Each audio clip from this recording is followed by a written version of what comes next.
इस वक्त की बड़ी खबर आपको बता दें, हाथरस कांड में कॉल डिटेल सामने आई है। आरोपी और पीड़िता के भाई की कॉल डिटेल सामने आ गई है। दोनों नंबरों के बीच 100 से ज्यादा बार बातचीत हुई है। अक्टूबर 2019 से मार्च 2020 तक की कॉल डिटेल्स है। अधिकतर कॉल गांव के आसपास ही किए गए हैं।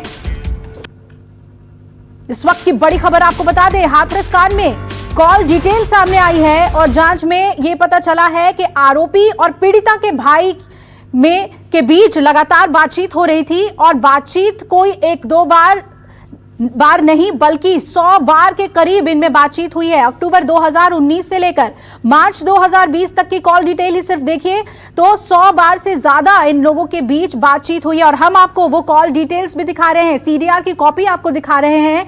जो जांच में यह बात सामने आई है कि आरोपी और पीड़िता के भाई के बीच 100 से ज्यादा बार बातचीत हुई है। यह बेहद अहम मोड़ ला सकता है इस केस में कि किस तरह के संबंध थे दोनों परिवारों के बीच में, और अधिकतर कॉल जो हैं वो गांव के आसपास ही किए गए थे।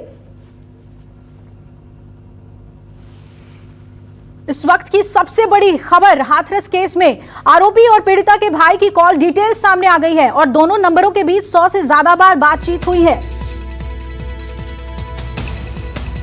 और जांच में ये कॉल डिटेल्स बहुत ही अहम रोल निभा सकती है क्योंकि अधिकतर कॉल जो हैं वो गांव के आसपास ही किए गए थे और इनमें आरोपी और पीड़िता का परिवार बिल्कुल आमने सामने है। लेकिन जो कॉल डिटेल सामने आई है उसे लेकर पुलिस अब जांच को आगे बढ़ा सकती है कि किस तरह के संबंध थे दोनों परिवारों में। और इस घटना के बाद ये अहम जानकारी सामने आई है कि फोन पर काफी ज्यादा बातचीत होती थी दोनों परिवारों के बीच में। पीड़िता के भाई और आरोपी के बीच खासतौर पर जो दोनों नंबर हैं उसमें 100 से ज्यादा बार बातचीत हुई है। मानस मेरे सहयोगी जुड़ रहे हैं ज्यादा अपडेट के साथ। मानस, कैसे देखें ये जो कॉल डिटेल्स है, ये अपने आप में इस केस के लिए बहुत ही निर्णायक हो जाएगा? देखिए, एसआईटी ने जब अपनी जांच शुरू की तो उसके हाथ ये सबसे अहम सुराग लगा है कि जिसके जरिए इस केस को आगे बढ़ाया जाएगा।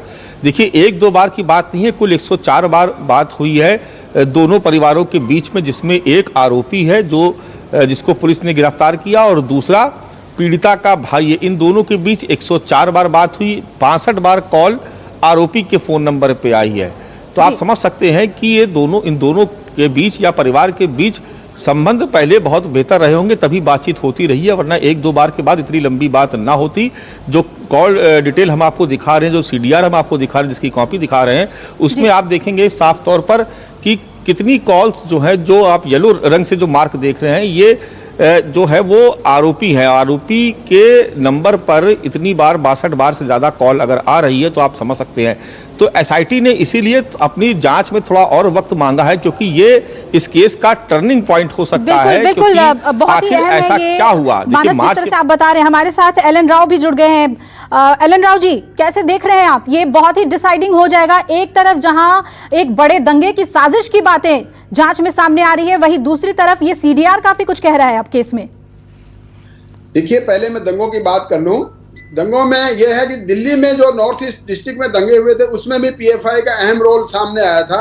और अभी जिस प्रकार से ओवरनाइट एक वेबसाइट बनने के बाद में पीड़िता का यूज करते हुए, पीड़िता का नाम यूज करते हुए उसकी मदद करने के लिए जो इन्होंने गुहार लगाई, उसमें क्या क्या सामने आया है ये तो यूपी पुलिस की इन्वेस्टिगेशन में आ ही रहा है।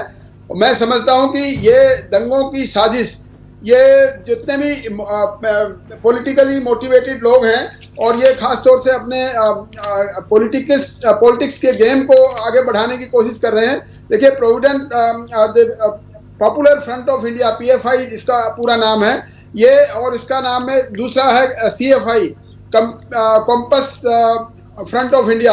ये दोनों मिलकर इस प्रकार से हमारे देश में अशांति फैलाने की कोशिश कर रहे हैं और कुछ लोगों को गुमराह करने की कोशिश की जा रही है ताकि दंगे भड़कें, और देश में और प्रशांत यूपी स्टेट में दंगे हों, लेकिन मैं यूपी पुलिस की तारीफ करता हूं कि उन्होंने समय रहते इसको पर्दाफाश किया है इसका और पता लगाया है, और इस प्रकार से इन्वेस्टिगेशन जो चल रही है खासतौर से। लेकिन एलन राव जी ये बताइए कि अगर टेरर फंडिंग वाली थ्योरी नहीं इस्टेब्लिश कर पाते हैं, हालांकि ईडी इसमें जांच कर रही है, तो वो बहुत ही महत्वपूर्ण हो जाता है।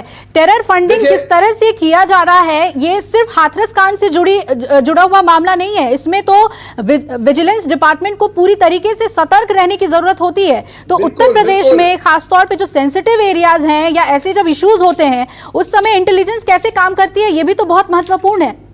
ये बहुत जरूरी है, और मैं समझता हूं कि यूपी पुलिस की इंटेलिजेंस और सेंट्रल गवर्नमेंट की आईबी ये सब मिलकर कोऑर्डिनेशन करने के बाद में पूरी इसका जो कॉन्स्पिरेसी है उसका खुलासा करेंगे। और खास तौर से ईडी, इसमें कोई जरूरी नहीं टेरर फंडिंग है या दूसरी है, ईडी में यह है कि अगर इलीगली कोई पैसा कहीं से आया गया है या गया है या लोगों को बता जा रहा है इलीगल, अगर टेरर फंडिंग एस्टैब्लिश नहीं होता है तो भी क्या पीएफआई के ऊपर शिकंजा कस सकता है एलन राव जी? ये सवाल बहुत अहम है आपके पास। लगातार बने हुए हैं हम हाथरस केस पर बड़ी खबर के साथ। हाथरस कांड में लगातार नए खुलासे हो रहे हैं और जांच के दौरान अब आरोपी और पीड़िता के भाई के कॉल डिटेल्स सामने आया है और आरोपी संदीप और पीड़िता के भाई के नंबरों से लगातार आपस में बात होती रही थी।